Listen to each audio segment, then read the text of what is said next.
To ruin a country, Nigeria is a clear example. Just one company is needed, Shell. The company promised to develop the country, create jobs and income, improving the lives of the people. However, the result was the opposite. The company dominated the government and the armed forces. It polluted waters and arable lands, poisoning the population. This destroyed the livelihoods of numerous families.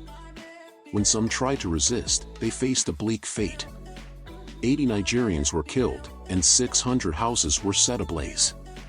Repression was relentless and ongoing. This is the sad reality of how Shell deceived and devastated Nigeria.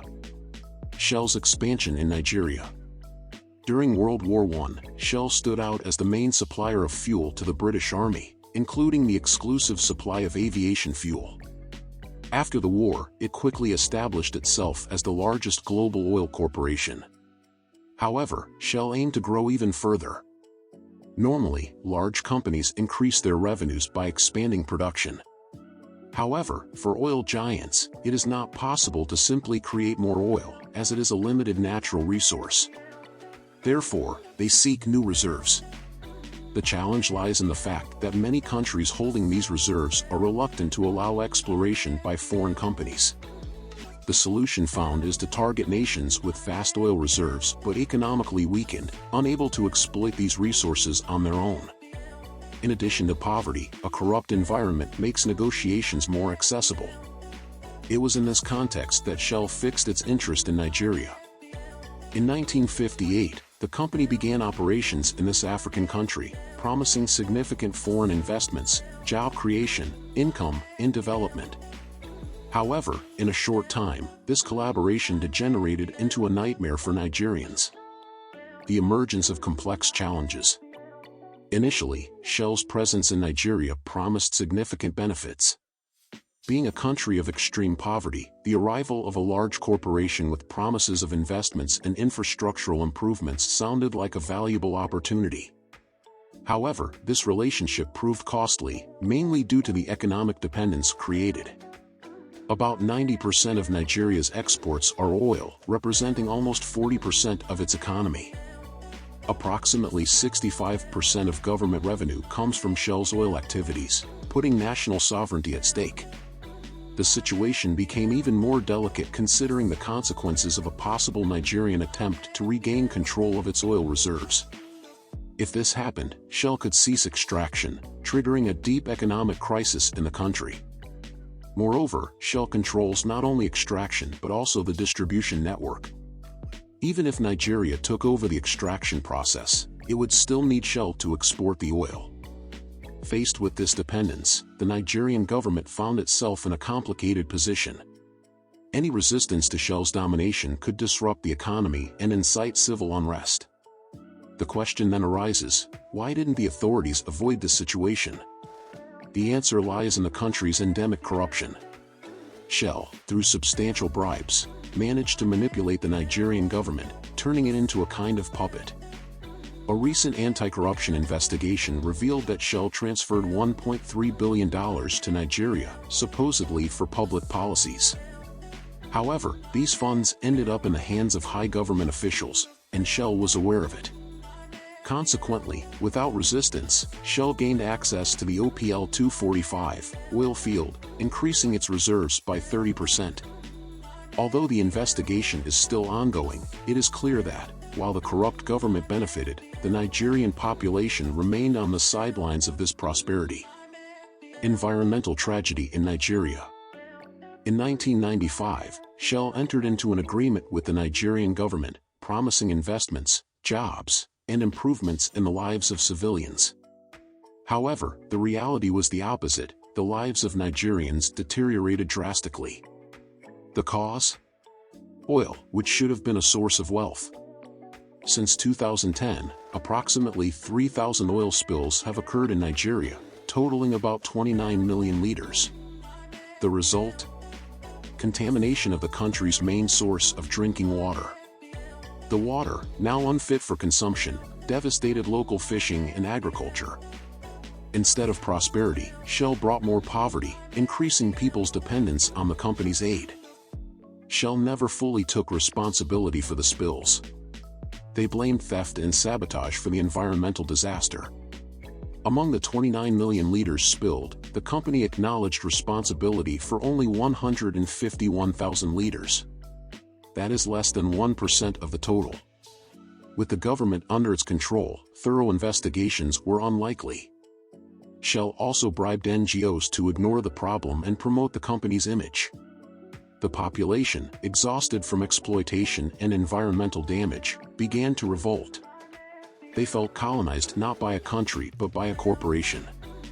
Nigerians protested, demanding the exit of Shell and an end to the exploitation of their resources. The demonstrations intensified, and Shell responded with force. Using its influence in the government and the armed forces, Shell suppressed the protests violently. The Nigerian army, bribed by the company, did not hesitate to act against its own people. They used firearms and grenades against the protesters. The result was tragic: 80 deaths and nearly 600 houses destroyed. Allegations of rape, looting, and torture by the army also surfaced, but the population did not remain silent. In this context of resistance and injustice, a central figure emerges: Ken Saro-Wiwa. He became a symbol of the fight against Shell's oppression and environmental destruction. His entry into history marks a new chapter in Nigerian resistance, a moment of hope amidst this chaos. Ogoniland and Shell, an unequal struggle. Ogoniland, located in the Niger Delta, is home to approximately 832,000 inhabitants, mostly fishermen. Its rivers, essential for local survival, were severely damaged by pollution. With Shell's arrival in 1958, Ogoniland became one of the most contaminated places in the world. The waters consumed by the Ogoni people contained levels of carcinogenic benzene 900 times above the acceptable limit. Nevertheless, the region generated over $30 billion for Shell. Ken Saro-Wiwa, a Nigerian writer and environmental activist, founded a movement to protect Ogoniland. The goal was to prevent the destruction of the ecosystem by Shell through peaceful protests. This movement began to strengthen, worrying Shell, which feared losing its oil exploration privileges. To pressure the company, the movement sabotaged its infrastructure and intimidated its employees. These actions forced Shell to pause its operations in Ogoniland. Enraged, the company executives and the Nigerian government sought solutions. On May 21, 1994, 4 Ogoni leaders were murdered by youths.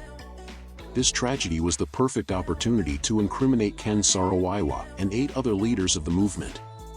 They were accused of inciting the murder, despite Saro-Wiwa not being in Ogoniland on that day. The trial faced international criticism and was deemed unfair. Despite global protests, the 9 were found guilty and remained imprisoned. Finally, on October 31, 1995, they were sentenced to death by hanging. Today, they are remembered as the Ogoni 9. Perseverance in environmental justice. The widows of the Ogoni 9 persist tirelessly in their quest for justice. Despite obstacles in Nigeria, where the government supported Shell, they have not given up. They took their demands to international courts. Some testimonies revealed bribes for false accusations against Ken Saro and his allies. However, no verdict has been pronounced against the company. In 2009, Shell paid compensation of $15,500,000 to the families of the activists, including Ken Saro's family. This amount, however, seems symbolic given the scale of the case.